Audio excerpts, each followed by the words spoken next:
Саламатсыздар мен бірге мен Жансая, менің каналыма тіркеліп лайк басып отырыңыздар. Бұл Қытай елінде орналасқан Мао Танчан қаласы. Бұл қалада бар жоғы 4 миллион адам өмір сүріп жатыр. Білесіз бе? Бұл қалада ешқандай боулинг ойындары, балаларға арналған ойын алаңдары ештеңе жоқ.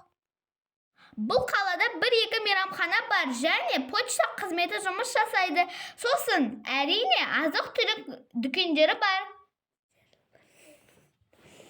Бірнеше жыл бұрын бұл қалада видео ойындар сататын дүкен ашылған, бірақ халық оны лезде жаптырып тастаған екен.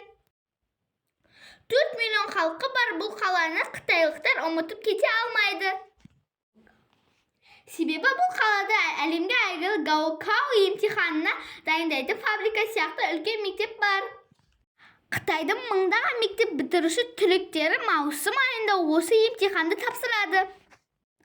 Бұл емтихан түлектің болашағын шешеді екен. Егер оқушы Гаокао емтиханын өте алмаса, дайындалған мұғалімді жұмыстан шығарады.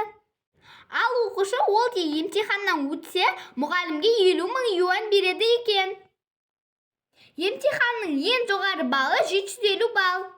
Бірақ 750 баллы осы күнге дейін ешкім жинамады. Ең көп жинағаны 730 балл болып рекорд орнатты. Бұл емтиханға оқушыны 7-ші сыныптан бастап дайындайды екен.